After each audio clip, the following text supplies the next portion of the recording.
Moins vous payez les gens, plus ça coûte cher. Il faut comprendre ça. Pourquoi? Parce que des gens mal payés ne sont pas en situation de vivre correctement. Et donc ça crée derrière tous les problèmes sociaux que l'on peut connaître. Deuxièmement, les gens mal payés ne peuvent pas se nourrir correctement.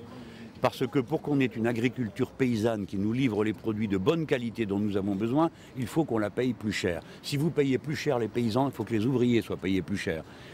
Troisièmement, parce que les gens mal payés ne se soignent pas et donc mettent leur santé en péril. Et lorsqu'ils la mettent en péril, ils mettent celle des autres en péril. Et pour finir tout ça, ce qui d'abord apparaissait comme une économie se révèle ensuite être un gâchis gigantesque qui coûte à toute la société.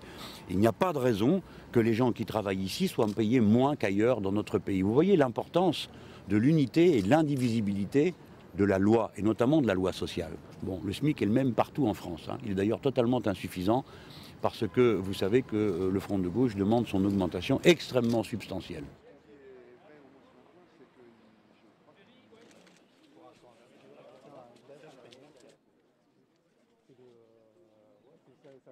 L'avenir de l'agriculture, c'est une agriculture paysanne, c'est-à-dire une agriculture où il y a la place pour un modèle qui produit des produits de bonne qualité et donc ça coûte plus cher. Il ne faut pas raconter l'histoire.